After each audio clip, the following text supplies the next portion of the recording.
News first ಜೊತೆ ಮಾತನಾಡಲಿಕ್ಕೆ ರೈತ ಮುಖಂಡರಾದ ಈರಪ್ಪ ಅಂಚಿನಾಳ ದೂರವಾಣಿ ಸಂಪರ್ಕಕ್ಕೆ ಸಿಕ್ಕಿದ್ದಾರೆ. ಈರಪ್ಪ ಅವರು ನಮಸ್ಕಾರ. ನಮಸ್ಕಾರ.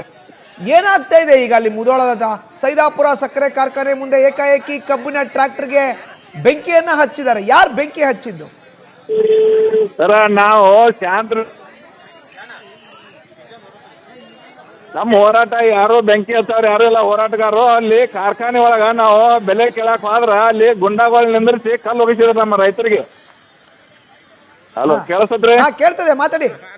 ಕಲ್ಲು ಹೋಗಿದ್ರು. ಕಲ್ಲು ಪೊಲೀಸರು ಏನ್ ಮಾಡಿದ್ರು, ಪೊಲೀಸರಿಗೆ ಕಲ್ಲು ಹೋಗಿದಾರ ಅವ್ರು.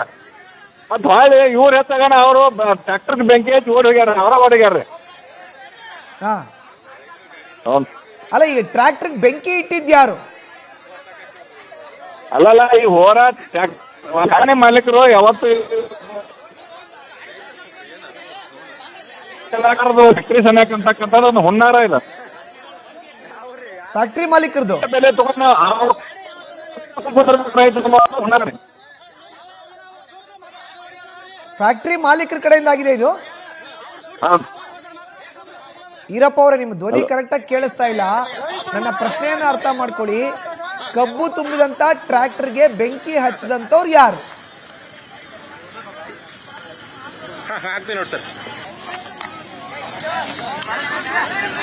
ಧನ್ಯವಾದ ಈರಪ್ಪ ಅಂಚಿನಾಳ್ ಅವರೇ, ನೀವು ನ್ಯೂಸ್ ಫಸ್ಟ್ ಜೊತೆ ಮಾತನಾಡಿದಕ್ಕೆ. ರೈತರ ಸೋಗಿನಲ್ಲಿ ಕೆಲ ಕಿಡಿಗೇಡಿಗಳೇನಾದರೂ ಬೆಂಕಿ ಹಚ್ಚಿದಾರಾ? ಮುಧೋಳದ ಕಬ್ಬು ಬೆಳೆಗಾರರ ಹೋರಾಟದಲ್ಲಿ ಈಗ ಆಕ್ರೋಶದ ಕಿಚ್ಚು ಜ್ವಾಲೆ ಸ್ಫೋಟಿಸಿದೆ.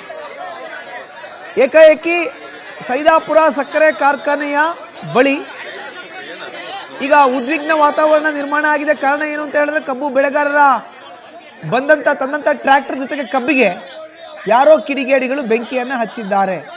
ಈಗ ರೈತ ಮುಖಂಡರು ಹೇಳ್ತಾ ಇದ್ದಾರೆ, ನಮ್ಮ ಹೋರಾಟದಲ್ಲಿ ಭಾಗಿಯಾದಂಥವ್ರು ಯಾರೂ ಕೂಡ ಬೆಂಕಿಯನ್ನು ಹಚ್ಚಿಲ್ಲ. 400 to 500 ಜನ ಗೂಂಡಾಗಳು ರೀತಿಯಲ್ಲಿದ್ದರು, ಅವ್ರು ಬಂದರು, ಏಕಾಏಕಿ ಅವರು ಬೆಂಕಿಯನ್ನು ಹಚ್ಚಿದ್ರು ಅನ್ನೋ ಒಂದು ಮಾತನ್ನು ಹೇಳ್ತಾ ಇದ್ದಾರೆ. ಬಟ್ ತುಂಬ ನಷ್ಟ ಆಗಿದೆ. ಒಂದು ಕಡೆ ಟ್ರ್ಯಾಕ್ಟರ್ ಸುಟ್ಟಿರೋದು, ಇನ್ನೊಂದು ಕಡೆ ಕಬ್ಬು ಬೆಳೆನೂ ಹಾಳಾಗಿರೋದು. ಇತ್ತ ಬೆಂಬಲ ಬೆಲೆನೂ ಕೂಡ ಈ ತನಕ ಘೋಷಣೆ ಮಾಡದೇ ಇರೋದು. ಕಳೆದ ಕೆಲ ದಿನಗಳಿಂದ ನೇರವಾಗಿ ಹೋರಾಟಕ್ಕೆ ಧುಮುಕಿರುವಂಥ ರೈತ ಮುಖಂಡರು ಇವತ್ತು ಆಕ್ರೋಶದ ಜ್ವಾಲೆ ಧಗಧಗಿಸ್ತಾ ಇದೆ.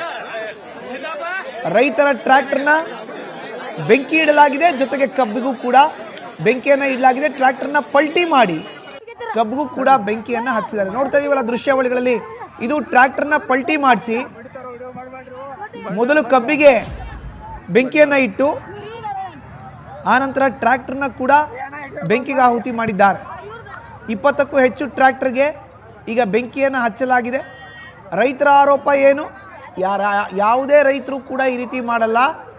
ರೈತರ ಸೋಗಿನಲ್ಲಿ ಬಂದಂಥ ಕೆಲ ಕಿಡಿಗೇಡಿಗಳು ಈ ರೀತಿ ಮಾಡಿದ್ದಾರೆ ಅನ್ನೋ ಆರೋಪವನ್ನು ರೈತರು ಮಾಡ್ತಾ ಇದ್ದಾರೆ. ಬಟ್ ಯಾರು ಬಂದಿದ್ರು? ಹಾಗಾದರೆ ಅಲ್ಲಾಗಿದ್ದೇನು?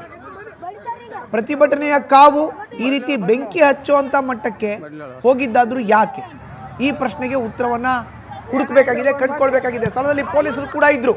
ಪೊಲೀಸರ ಕಣ್ಣು ತಪ್ಪಿಸಿ 400 to 500 ಜನ ಏಕಾಏಕಿ ಈ ಹೋರಾಟದ ವೇದಿಕೆ ಹತ್ರ ಬರಲಿಕ್ಕೆ ಹೇಗೆ ಸಾಧ್ಯ ಆಗುತ್ತೆ? ನಿಂತಂಥ ವಾಹನಗಳಿಗೆ ಬೆಂಕಿ ಹಚ್ಚಲಿಕ್ಕೆ ಹೇಗೆ ಸಾಧ್ಯ ಆಗುತ್ತೆ? ಈ ಪ್ರಶ್ನೆಗೂ ಕೂಡ ಉತ್ತರವನ್ನು ಹುಡುಕಬೇಕಾಗುತ್ತೆ. ರಾಜ್ಯ ಸರ್ಕಾರ ಏನು ಮಾಡ್ತಾ ಇದೆ ಈಗ? ಇದ್ರ ಬಗ್ಗೆ ಕೂಡ ಪ್ರಶ್ನೆ ಎದ್ದೇಳುತ್ತೆ.